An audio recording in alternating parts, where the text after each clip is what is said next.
बिस्मिल्लाहिर्रहमानिर्रहीम, अस्सलाम वालेकुम। वैसे तो यूए की गवर्नमेंट रोजाना की बेस पे नई से नई अपडेट्स देती रहती हैं, लेकिन आज कुछ नई अपडेट्स हैं और कुछ प्रीवियस इंपॉर्टेंट अपडेट्स हैं जो कि आपसे इस वीडियो में शेयर करूंगा, जो कि आपके लिए काफी हेल्पफुल साबित होंगी।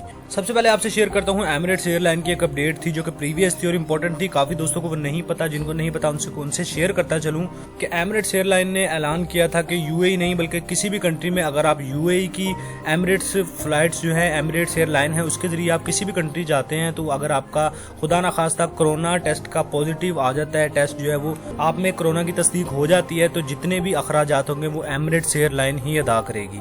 एमिरेट्स एयरलाइन आपका 1.5 लाख यूरो तक का खर्चा एक्सपेंस जो है वो बर्दाश्त करेगी और आपका इलाज करवाएगी, लेकिन इसमें शर्त यह है कि आप एमिरेट्स एयरलाइन के जरिए ही जाएं जिस कंट्री में भी जाना चाह रहे हैं। अच्छा, ये पहली अपडेट थी, काफी दोस्तों को नहीं पता थी। अब चलते हैं सेकंड अपडेट की जानिब। वीडियो में मजीद आगे बढ़ने से पहले रिक्वेस्ट है, आपने एवरी वीजा यूट्यूब चैनल को सब्सक्राइब नहीं किया तो सब्सक्राइब कर लें, क्योंकि आपको इस चैनल पे यूरोप एशिया की कंट्री से रिलेटेड इन्फॉर्मेशन और जॉब्स मिलती रहेंगी। साथ में बेल आइकन भी प्रेस कर लें ताकि नई आने वाली इन्फॉर्मेशन और जॉब आप मिस ना कर पाए। अच्छा, बढ़ते हैं आज की सेकंड अपडेट की जानिब, जो कि ये आई है कि अगर आप यूएई में दुबई रियासत में जाना चाहते हैं तो उसके लिए आप जब अपने कंट्री से एयरलाइन के जरिए प्रवास का आगाज करेंगे तब भी आपको कोरोना टेस्ट करवाना पड़ेगा जो कि आपका नेगेटिव आना चाहिए, और जब आप दुबई पहुंचेंगे एयरपोर्ट पे तब भी आपका टेस्ट होगा जो कि आपका क्लियर आना चाहिए। तो मतलब अगर आप यूएई में दुबई स्टेट में आना चाहते हैं तो आपके 2 कोरोना टेस्ट के जो टेस्ट होंगे कोरोना वायरस के, एक पहले होगा जब आप आगाज करेंगे सफर का और दूसरा जब आप दुबई एयरपोर्ट पर पहुंचेंगे तब आपका टेस्ट होगा।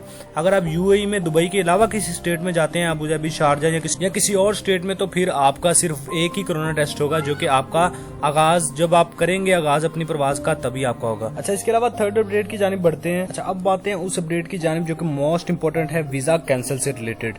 हाल ही में यूएई की एक न्यूज़पेपर पे पढ़ा गया था कि यूएई ने वीजा कैंसिल कर दिया उन लोगों के लिए जो कि अपने कंट्री छुट्टी पे गए थे, 6 महीने से ज्यादा उनको हो चुका, उनका वीजा कैंसिल कर दिया गया, अब वो यूएई वापस नहीं आ सकते। इस न्यूज को ना खलीज टाइम ने इसको शाया किया ना ही गल्फ न्यूज ने इसको शाया किया, तो इसमें कोई सच्चाई नहीं थी। वीजा आपके कैंसिल नहीं हुए, आपको अब सिंपली अप्रूवल या एंट्री परमिट लेना है, और आपको ये दोनों एंट्री परमिट या अप्रूवल में से अगर आप यूएई में रहते हैं दुबई में तो आपको फिर अप्रूवल लेना पड़ेगा, अगर आप यूएई के किसी और स्टेट में रहते हैं तो आपको एंट्री परमिट लेना होगा, और आप दुबई में यूएई में इजीली आ सकते हैं। आपका वीजा कैंसिल नहीं हुआ, आपको दोबारा नया वीजा लेने की जरूरत नहीं है। ये न्यूज उनके लिए है जो कि 6 महीने से ज्यादा हो चुके हैं, छुट्टी पे गए थे अपने मुल्क में, वापस वो यूएई वापस नहीं आ सके, तो उनके वीजा कैंसिल नहीं किए गए, क्योंकि ना गल्फ न्यूज ने, ना खलीज टाइम ने, ना किसी और ऑफिशियल न्यूज़पेपर ने इसको अनाउंसमेंट की है। तो इंशाल्लाह ईद के बाद आपको खुशखबरी मिल जाएगी कि आपके वीजा कैंसिल नहीं हुए, आप एंट्री परमिट या अप्रूवल लेके यूएई वापस आ सकते हैं।